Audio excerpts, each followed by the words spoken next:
Hello everyone, welcome to Satya'sKitchen. অসমীয়া পাকঘৰলে সকলোকে আদৰণি জনাইছো। আজি বনাইছো ভেকুৰি বুটৰ লগত। ভেকুৰি খাই মই বহুতেই ভাল পাওঁ, বিশেষকৈ পইতা ভাতৰ লগত পালেতো কথাই নাই। মই কেনেকৈ বনালো বলকচোন দেখুৱাও তেন্তে। এই ভেকুৰিখিনি প্ৰথমে মই 5 মিনিট মানৰ কাৰণে বইল কৰি লৈছিলো। এনেকুৱা কৰিলে তিতা ভাৱটো অকণমান নাইকিয়া হয়, কাৰণ আমাৰ ঘৰত তিতা বুলি ক'লে বাপেক পুতেকে 3 জাপ মাৰে। যদি ভেকুৰি তিতাটো আপোনালোকে ভাল পায় তেন্তে বইল নকৰিলেও হ'ব।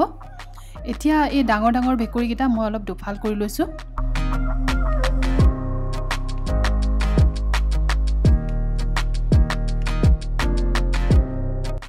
আৰু লৈছো ইয়াত বুট তিয়াই থৈছিলো ওভাৰনাইট। ভেকুৰি আৰু বুটৰ পৰিমাণটো মই 2:1 লৈছো, মানে ভেকুৰি যদি 1 কাপ লৈছো তেন্তে বুট আধা কাপ লৈছো। ডাঙৰ এটা পিয়াজৰ এফাল লৈছো, যিটো মই দীঘলে দীঘলে কাটি লৈছো।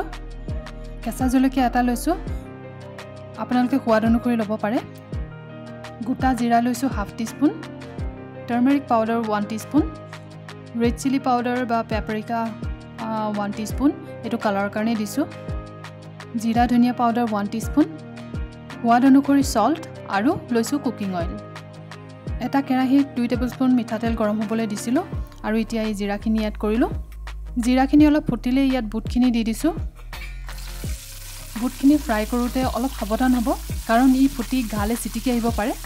ইয়াত মই গেছৰ ফ্লেমটো এতিয়া মিডিয়াম কৰি ৰাখিছোঁ আৰু বুটখিনি 5 মিনিট মানৰ কাৰণে এনেকৈ ফ্ৰাই কৰি ল'ম। তেতিয়া খাবলৈ অলপ ক্ৰাঞ্চি লাগে। এনেকৈ ঢাকন এখন হাফকৈ লগাই থ'ব, তেতিয়া বুটখিনি ফুটি আহিলেও বাহিৰত নপৰে। বুটখিনি ধুনীয়াকৈ ফ্ৰাই হৈছে। এতিয়া ইয়াত ভেকুৰিখিনি দি দিছোঁ।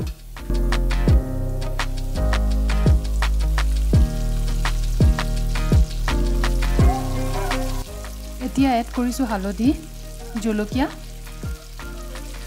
ৰেড চিলি পাউডাৰ আৰু জিৰা ধনিয়া পাউডাৰ। এইখিনি এটা ভাজিম 10-15 মিনিট মানৰ কাৰণে, মাজে মাজে লৰাইও থাকিম।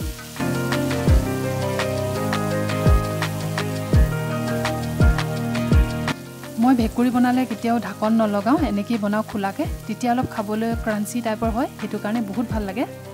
এইখিনি অলমোষ্ট সিজিলে এতিয়া।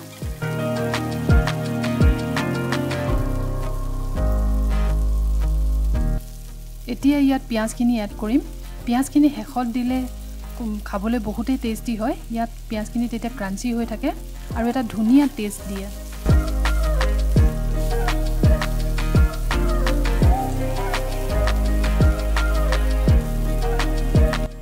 মই ভাজিখিনিত নিমখে দিবলৈ পাহৰিলোঁ, সেইকাৰণে এতিয়া এড কৰিছোঁ। আপোনালোকে কেতিয়াও নাপাহৰিব। পিঁয়াজখিনি দি মই আৰু 5 মিনিট মানহে সিজিবলৈ দিলোঁ, তাৰপিছতেই মই গেছটো অফ কৰি নমাই দিলোঁ।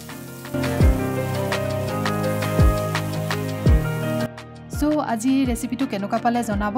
যদি ভাল লাগিলে এটা লাইক দিব আৰু মোৰ চেনেলটো ছাবস্ক্ৰাইব কৰিবলৈ নাপাহৰে যেন। তেতিয়াহ'লে আজিলৈ আহিছোঁ, বাই বাই।